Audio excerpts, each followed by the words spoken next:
Muhabbet maqbarasının siri. Büyük binalar köp hallarda bir devlet, bir millet, bir rayon, bir şehirning simvoli bo'lib qoladi.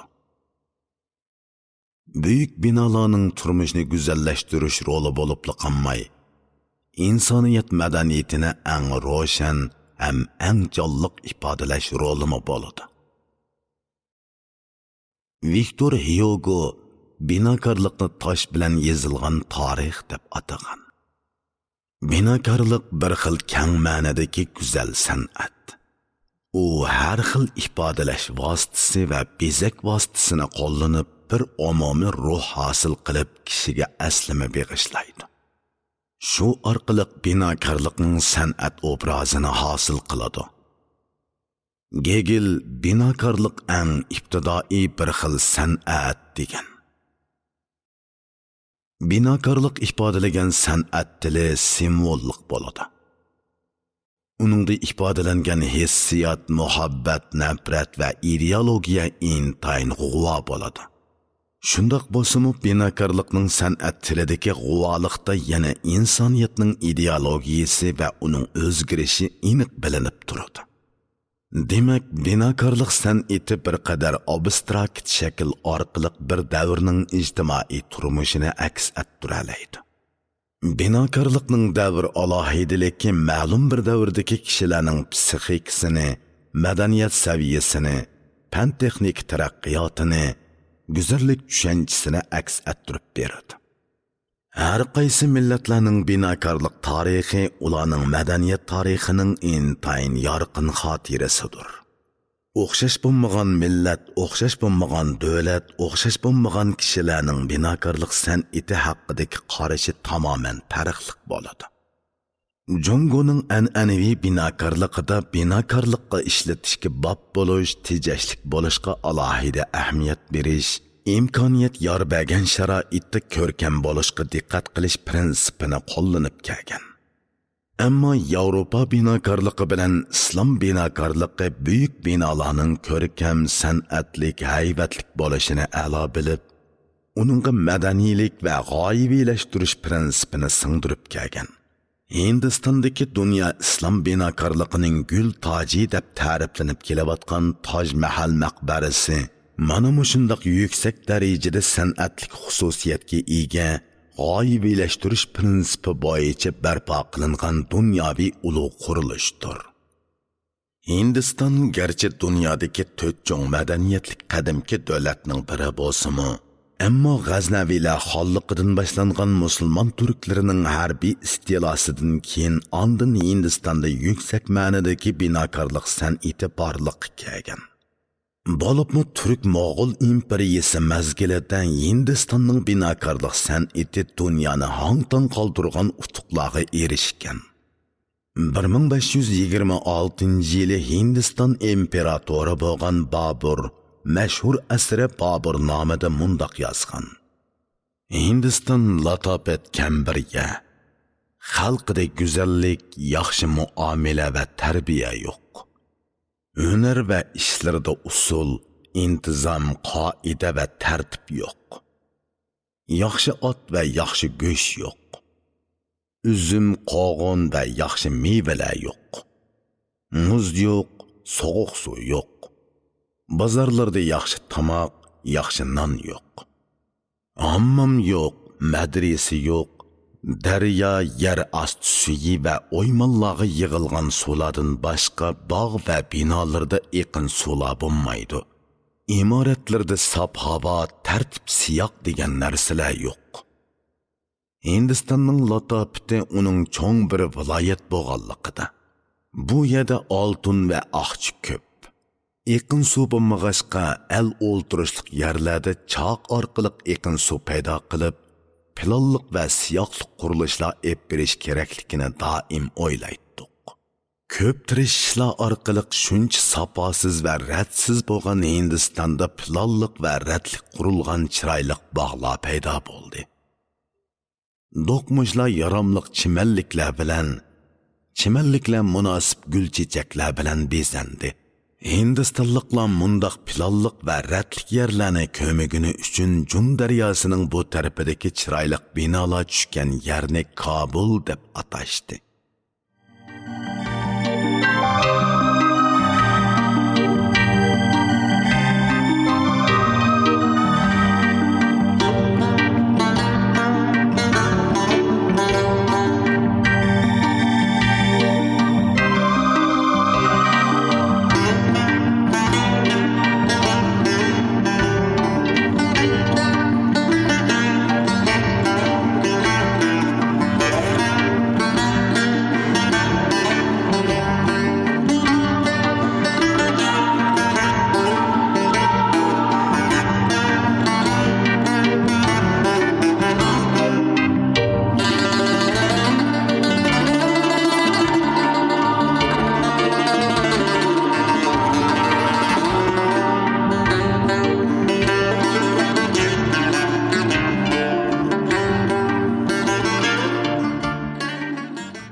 Ulug' imperator Boburning avlodlari Hindistonning Dehli, Lahor, Agri qatorliq shaharlarida Agri qal'asi, Qizil qal'a, Humayun maqbarasi, Jahon jomasi, Podshoh masjidi qatorliq nurg'un buyuk qurilishlarni vujudga chiqargan.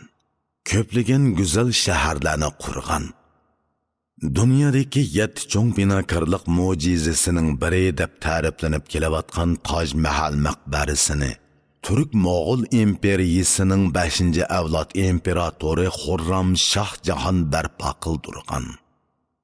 Agar Toj Mahal maqbarasi bilan dunyoviy shuhrat qozongan shahar bo'lib qolgan. Toj Mahal maqbarasi muhabbat va tasavvur kuchi bilan dunyoga Hindistonning islom manzarasini namoyon qilib bergan. Bu maqbaraning yasalishi ajoyib romantik muhabbat hikoyasi bilan munosabatlik. 1628-yilning bir ko'ngillik oqshimi yangidan taxtga o'ltirgan podshoh Shoh Jahon bilan uning go'zallikda tangdoshi yo'q Amra xonishi Toj Mahal paranglashqash bir besib, ikki besib Turk Mo'g'ul imperiyasining poytaxti Agradagi Qizil qal'a ordisining kaynidagi gulzorlikqa sayliga chiqadi. Bu Shoh Jahon dadisi imperator Salim Jahongir Shohning o'rniga yangi podshoh bo'lgan kunlar edi. Saltanatning payzidan o'zini jahonda bir hisoblab, shanu shavkatlardan mast bo'lgan yosh podshoh ixtiyoriy qadam tashlab ketib boradi. Uning vujudini asr qilgan qaynoq muhabbat hissiyoti uni teqimi shirin tuyg'ularga g'arq qilgan edi.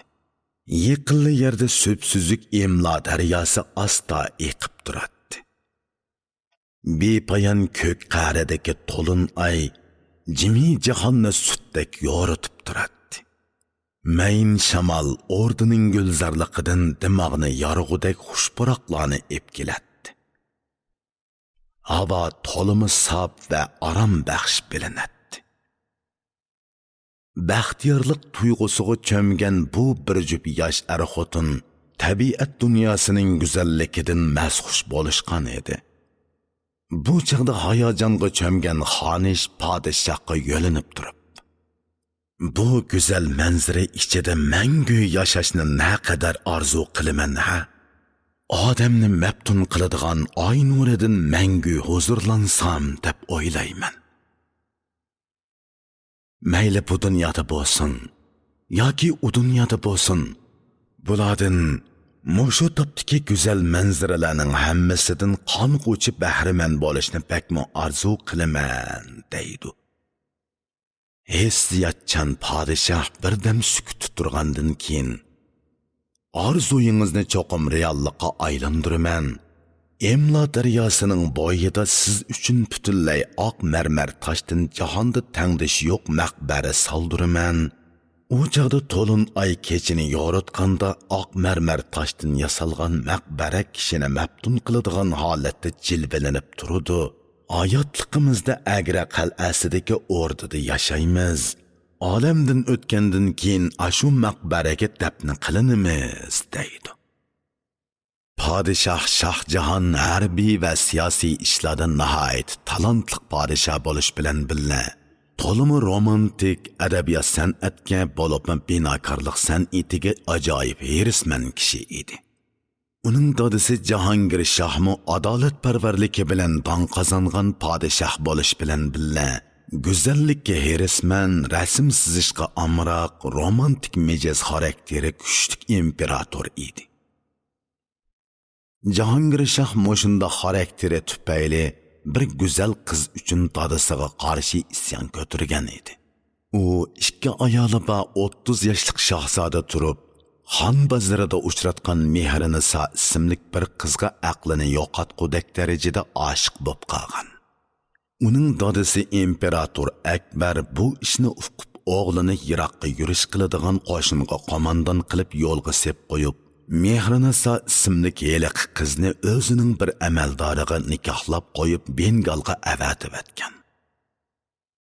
Keyin bu ish dada bilan bola o'ttirisidagi qonliq urushga sabab bo'lgan. Dada bola ikkisi keyin 1000 balada aplashib qolgan. Shuning bilan Jahongir Shoh 1605-yili taxtga varislik qilgan.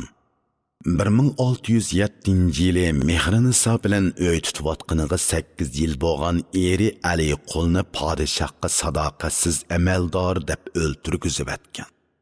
Mehrinisani Bengaldan ep kelib ordusida turg'izib himoyasiga olgan. Mehrinisaning dadasi G'iyosiddinga oqso'ngaklik martabasi bergan. Akisi Ashraf Xonni sarkardalikka tayinlagan. Shundoq qilib 1611-yili 41 yoshlik Jahongir Shoh so'z cho'chaklarga pisand qilmay, orda ichidagi qarshiliklarga qaramay 35 yoshlik go'zal tul ayol Mehrinisani amriga elib Nurjahon deb atoq bergan. Nurjahon Agrada turishliq Paris oqso'ngakining qizi bo'lib, ziyoda shuhratparastligini hisobga olmaganda tug'ma aqlliq yaxshi tarbiya ko'rgan ayol edi. Yuraklik ijtimoiy aloqaga mahir edi. U she'r yozishni, rasm chizishni yaxshi ko'radi. Siyosiyga qiziqadi. Jahongirmo adabiyot san'atga amroq podshoh edi. Rasm chizishni bak yaxshi ko'radi. Uning zamonida Turk-Mo'g'ul imperiyasining rassomligi taraqqiy qilib yuqori cho'qqiga chiqqan edi. To'ydan keyin orzu havaslari o'xshashib ketadigan bu xotinlar bir-biriga qattiq ichakishib ketadi. Yeni og'in xotini Nurjahonga amroqlikda chekiga yetgan podshoh uzoq o'tmay uningga xonishlik martabasini beradi. Uning dadasi, onasi va akisini muhim amallarga tayinlaydi. Sharobxo'rlik va ishratxo'rlik sababidan yosh turib salomatlikka bo'lgan siri nacharlashayotgan, siyosiyga qiziqmas bo'lib qolgan Jahongir Shoh kunlarini aram xudo o'tkazishni xohlaydigan bo'lib qoladi. Bu zehniy kuchi urg'ib turgan Nurjahonni ko'nglidagi planlarini amalga oshiradigan fursat bilan ta'minlaydi. 1612-yili akisi Ashrafxonning 19 yoshlik qizi Toj Mahalni 20 yoshlik Vali Ahdi Shohjahon ikkinchi xotinlikqa oladi. Shunday qilib uning o'rdidagi ta'siri kuchi yuqori chakka yetadi. To'y qilib 3 yildan keyin u amaliyotda imperatorning vazifasini yurgizishga boshlaydi. Siyosat belgilaydi, farmon jakarlaydi, yorliqlarga imzo qo'yadi, vazir vuzrolarni qabul qiladi, kundalik ma'muriy ishlarga riyosatchilik qiladi. Hatto o'zining nomida tilla pul quydiradi. Harbiy ishlarda tangdoshsiz qo'mondan, siyosiy ishlarda qobil Shohzoda Shohjahonning uning akisi Vazir Ashrafxonga kuyovg'il bo'lishi uni orda ichida hammadan kuchli o'ringa ega qilgan. 1621-yili Nurjahon ilgariki eridan bo'lgan qizi Lolani Shahzoda Shahriyorga beradi. Jahongir Shohning salomatligi bu chaqda bo'lgan siri nacharlashib ketadi. Kelgusida o'zining kuyovligini taxt varisi qilishni o'ylagan Nurjahon, akisi Ashrafxonning kuyovli Shohjahonning vali ahdilik o'rnini bekor qilishning qo'yiga tushadi. Bu ish Shohjahonning g'azabini qo'zg'aydi. Natijada imperiyaning shimolidagi Rajputlarni va janubidagi Burhanpur rayonini bo'ysundirish urushlariga qo'mondonlik qilib so'ngakka qatgan Shohjahon tavakkulchilik qilib isyon ko'taradi. Ikki urush 3 yil davom qiladi. Shohjahon Janubiy Hindistonga qochib ketadi ham oxir taslim bo'ladi. Dadasi Jahongir Shoh uni afu qiladi. Teni ojizlab ketgan Jahongir Shoh 1627-yili 58 yoshida qazo qiladi.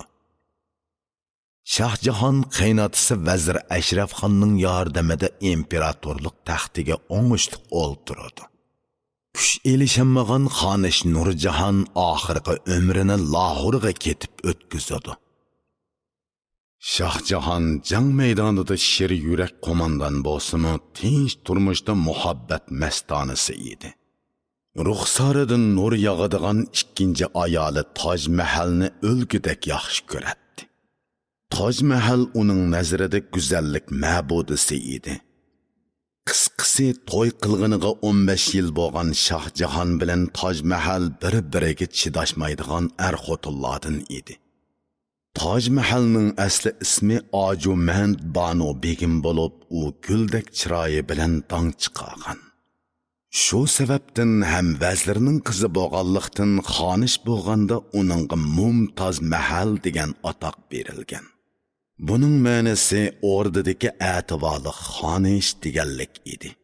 U ayni chaqda dunyodagi eng kuchli, eng cho'ng, eng boy imperiyaning xonishi bo'lgandan keyin tutmas tugumas maishat, cheksiz saltanat va yolqinlik muhabbatning nuriga cho'milib, texmi jalbkor, texmi tangdoshsiz go'zalga aylangan. U tarixiy kitoblarda Toj Mahal deb ataladi.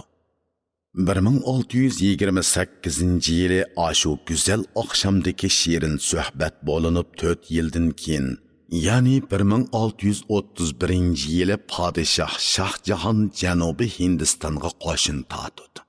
Imperiya zaminini kengaytirish havasi kuchli Shohjahonning bu qitimqi yurishida Xonish Toj Mahal billa boradi.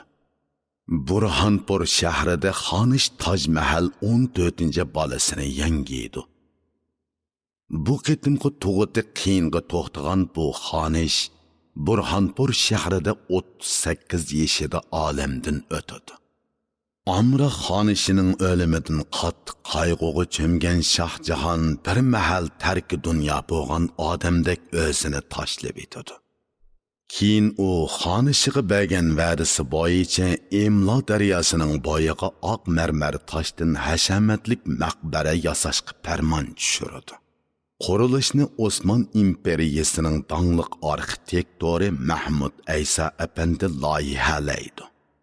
Bu qurilishga 1632-yili ish boshlanadi.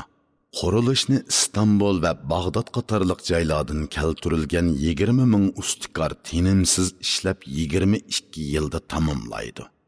Uning ko'rinishi intayin haybatlik ham go'zal bo'lib, uning markazidagi cho'ng gumbazning egizligi 65 metr. Maqbaraning 4 tarafidagi inchki munorlarning egizligi 39 metr keladi. Maqbara uzunchoq chos shaklda bo'lib, sharqdan g'arbga uzunligi 580 metr, janubdan shimolga kengligi 305 metr. Maqbaraning oldida tor ham uzun bir ko'l bor. Uni yop-yeshil zinat daraxtlari bilan rang-barang gullar o'rab turadi. Ko'lning ikki tarafida ozoda piyodalar yo'li bor. Bu maqbara tarixiy binolar o'rmini bor shahar deb atalgan Agradagi eng ko'rkam qurilish bo'lib qolgan. Maqbarani yasashga davlat xazinasidan 5 million rupiya chiqim qilingan. Ya'ni Amerika dollariga sundirganda 230 million Amerika dollari chiqim qilingan.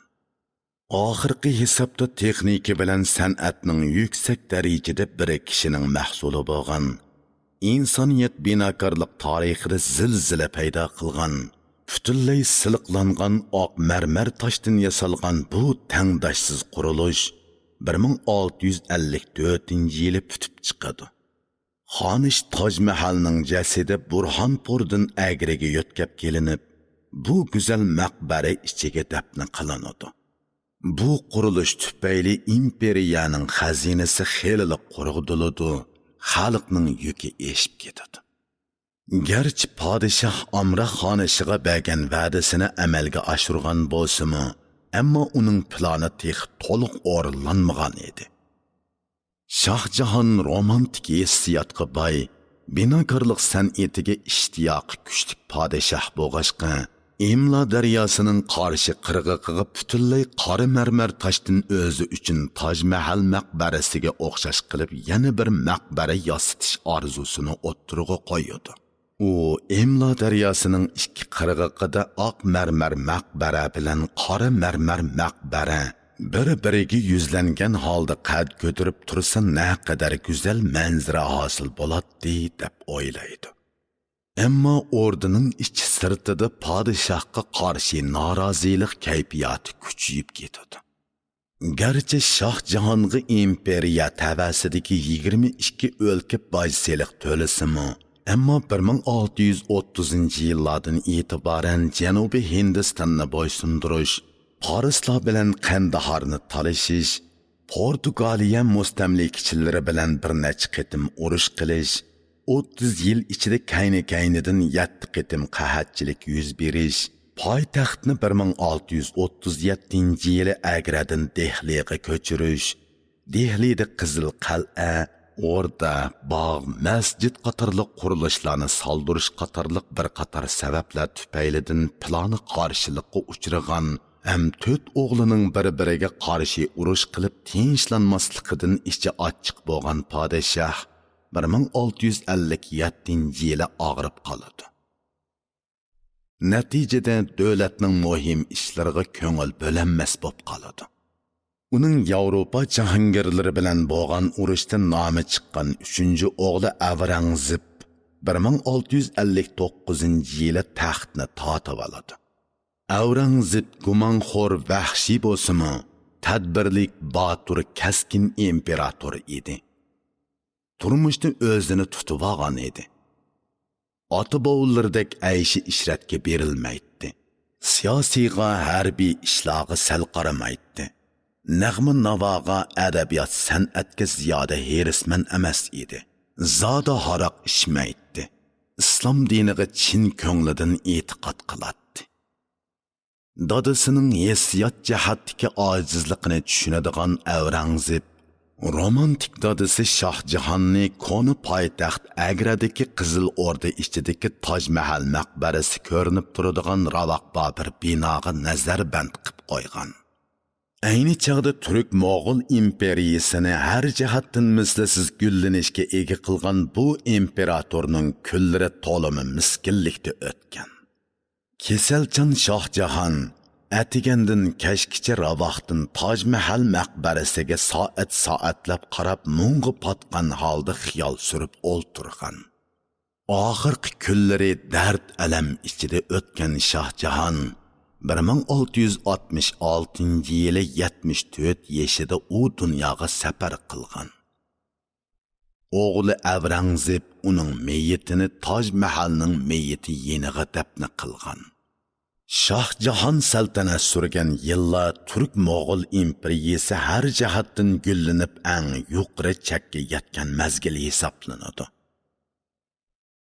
Bu yillarda imperiyaning yezigilik, qo'l hunarvanchilik va savdo ishlari zo'r taraqqiyotlarga erishgan. Adabiyot, astronomiya, matematika, tibobatchilik sohasida nihoyat zo'r utuqlar qo'lga keltirilgan. Dehli bilan Agradagi ikki mashhur masjidmi shu mazgilda selingan. Hindistondagi islom binokorligining namunasi deb qaralayotgan Toj Mahal maqbarasimi ana shu yillarda barpo qilingan.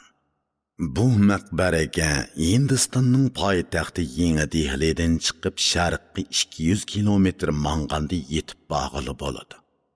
Dunyoga mashhur Toj Mahal maqbarasi hozir Hindistonning simvoli va iftixori. U dunyo binokorlik tarixidagi 7 mo'jizaning biri. uning marmar toshning tushi, oq marmar tosh simfoniyasi degandek chiroyli nomlari bor. Kishilar uni Hindistonning marvoyiti deb ta'riflashadi. Hindistonning dunyoga tangliq shoiri Tagore Toj Mahal maqbarasini muhabbatning bir tomchi yeshi deb tasvirlagan. Güzellikte tengdeşi yok bu binakarlık abidesi hem hayvatlik hem körkem yasalgan. Onun etrafını süpsüzlük kölçekle orap durdu. Gündüzleri mermerden koparılgan tamlağa ustuluk bilen koyulgan yakut taşla quyosh nurida ko'zni qamaştırdı. Bu maqbara her akşamı bir kundaki en güzel paytni kütüp aladı. Keşki şapaqning yoruqida bu oq marmar maqbara kulrang seriq oltin rang holatidan bara sus qizil, tutuq qizil, sus yeshilga o'zgaradi. Oyning asta ko'tarilishiga agishib kumushdek oq tusga kiradi. Oy yoruqida u ajoyib saltanatlik va jalbkor ko'rinadi. Bu maqbara 1983-yili Birleşken Devletler Teşkilatı'nın Maarif Fen Medeniyet organi tarafidan Dünya Medeniyet Mirasları tizimligiga kirgizilgan. 2008-yili yozildi. Baxt ilkingizda. Bu eser 2014-yili 3-ayning 10-kunidan boshlab unga elinib, 2014-yili 5-ayning 10-kuni tamomlandi. Asarni Millatlar Unsin nashriyoti nashr qilib tarqatdi. Avtori Yolqin Ro'zi. Mas'ul muharriri To'lqin Qodir. Tekshirib bekituvchi Ahmadjon G'o'shur, Yaqub Muhammad Ro'zi. Baş nazoratchi Erkin Abduqodir. Mikrofon oldida Abduqayyum Imin. Ovoz operatori Ömerjon Sunun. Erjon Sunun.